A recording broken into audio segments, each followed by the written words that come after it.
the idea behind a Celtic cross is that it should actually spin. Okay, so it spins on 2 occasions. I mean, that image is just going to blow people away. Because we've all been seeing this thing in stone. Well, they see it as a gravestone, yeah. and it's put on a grave for a purpose. Yeah. Those that were Gnostic or knowledgeable put it on the grave as an instrument for people to navigate their way to heaven, and heaven is the stars, of course. Now, I see a very historical link there. You used the word Gnostic. Yes. And this has become a Celtic symbol to us.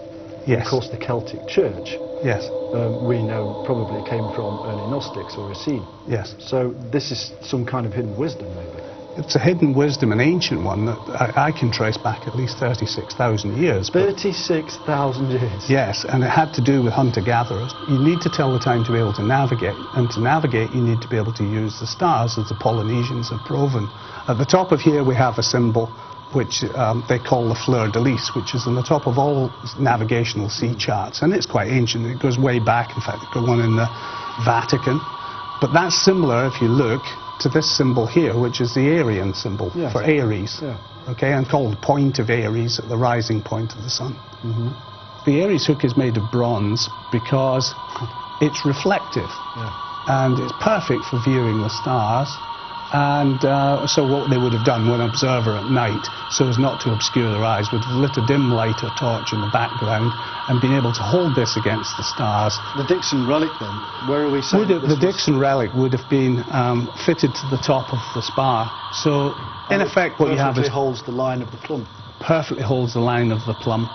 There has been no finding of an inclinometer until I reinterpreted the Dixon relics of 1872. So not only have you patented the Celtic cross, yes, twice, yes, you've reinterpreted what the Celtic cross is, yes, did, yes, and even the sacred nature of that. You've yes, now basically explained how they managed to create something so incredibly accurate as the Great Pyramid at Giza. Yes. The circle becomes a sacred space, and here's the sacredness. And here, I think, is where some of the original knowledge lies, because the circle represents time. It represents that kind of fixed versus chaos. It represents, as you said, good and bad. If you look at the kind of structure of a church, it maintains the same structure, doesn't yes, it? Yes, it does.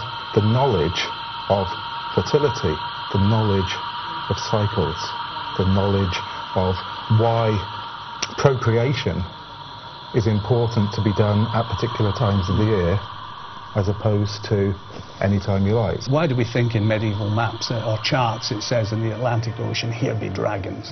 That's to keep people away from the trade routes. Why would you give away your knowledge? And they didn't give away their knowledge, they kept it. This was only for initiates, it was only for royalty, it was only for priests.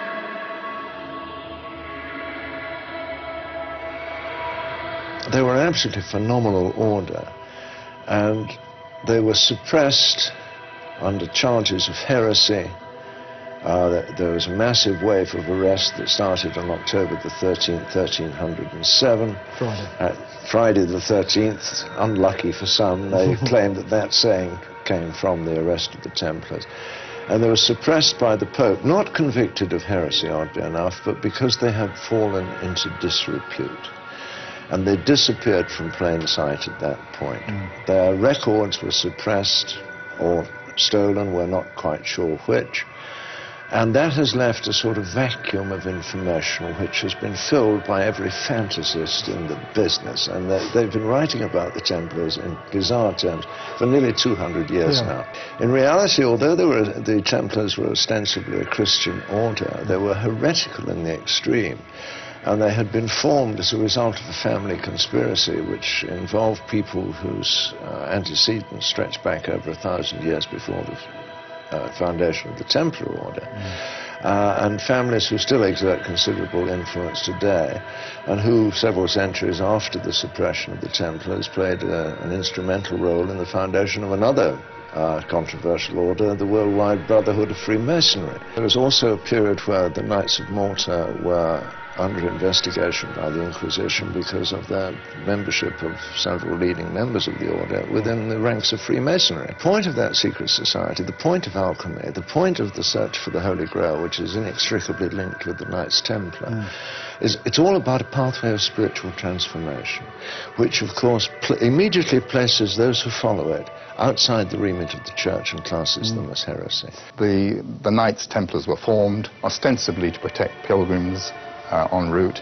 It's very odd that such a small group could actually do such an enormous job. Maybe that was just their motive, their way of getting in, because it may well be they were looking for something and they wanted access to the holy places of Jerusalem. And they were seeking something in Jerusalem near the temple site because they had information. They were outside the mainstream of Christianity in the sense that they sought an area where the Cathars were already established. And the Cathars had a dualistic, aesthetic, and a reverence for Mary Magdalene and John the Baptist too. It looks like if you track that back to the origins, that must have come from some original concepts of Gnosticism, the sort of reverence for Solomon's temple coming through in their architecture and through into Freemasonry. I mean, I happen to believe that there's a lineage between the Templars and Freemasonry. One of the other things that the Templars found is treasure. Copper Scroll is one of the scrolls found at Qumran in Cave 3 in 1952. And it's an engraved list of buried treasure.